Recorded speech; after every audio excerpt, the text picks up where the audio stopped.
ইরানই প্রমাণ করল তারাই কাতারের আসল বন্ধু। বিপদে পাশে দাঁড়ানোই তাদের ধর্ম। তারা কোনো অবস্থাতেই বন্ধুকে রেখে পালিয়ে যায় না, বরং বীরের মতো লড়ে। গত মঙ্গলবার ইসরায়েলি যুদ্ধবিমান হামলা চালায় কাতারের দোহায় অবস্থিত হামাসের সদর দপ্তরে। প্রচণ্ড বিস্ফোরণের শব্দে কেঁপে ওঠে পুরো নগরী।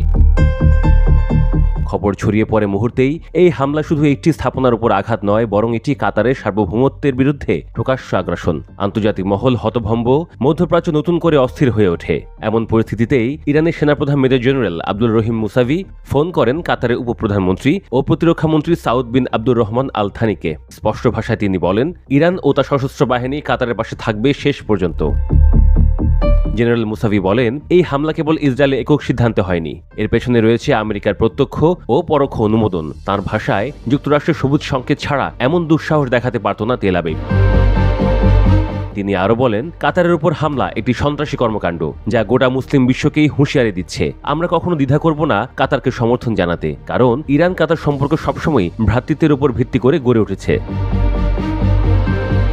অন্যদিকে ফোনালাপে কাতারের মন্ত্রী নিজের ক্ষোভ গোপন রাখলেন না। তিনি হামলাকে তুলনা করলেন পিঠে ছুরি মারা এক বিশ্বাসঘাতক আঘাতের সঙ্গে। তার ভাষায়, যখন আমরা শান্তি প্রতিষ্ঠার উদ্যোগ নিচ্ছিলাম, আন্তর্জাতিক বৈঠকে সমাধানের পথ খুঁজছিলাম, তখনই এই আগ্রাসন চালানো হলো। এটি একটি কাপুরুষোচিত পদক্ষেপ। দোহা হামলার সময় হামাসের শীর্ষ নেতারা বসেছিলেন যুক্তরাষ্ট্রের প্রস্তাবিত গাজা যুদ্ধবিরতির খসড়া নিয়ে আলোচনায়। কাতারি কর্মকর্তার মতে, এটাই ছিল ইসরায়েলের লক্ষ্য, যাতে আলোচনার সব পথ রুদ্ধ হয়।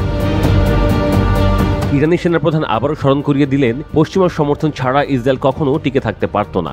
অধিকৃত ভূখণ্ডে দমন নীতি আর নিরীহ ফিলিস্তিনিদের হত্যার পেছনে মূল চালিকা শক্তি হল পশ্চিমাদের নিঃশর্ত সমর্থন।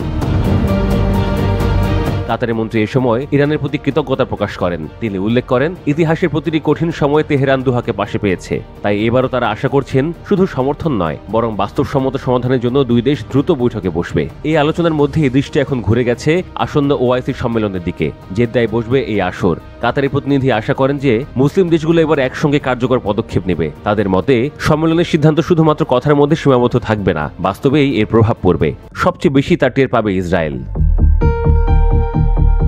ঘটনার নাটকীয় মোড় এটাই প্রমাণ করে, মধ্যপ্রাচ্যের মানচিত্রে কাতারকে লক্ষ্য করে চালানো যে কোনো হামলা আসলে পুরো অঞ্চলের জন্য অগ্নিসংকেত। ইরানের অবস্থান স্পষ্ট, তারা কাতারকে একা ফেলবে না। অন্যদিকে দোহা বুঝতে পারছে, তাদের সংগ্রাম এখন কেবল নিজেদের নয়, বরং বৃহত্তর মুসলিম বিশ্বের প্রতিরোধের প্রতীক।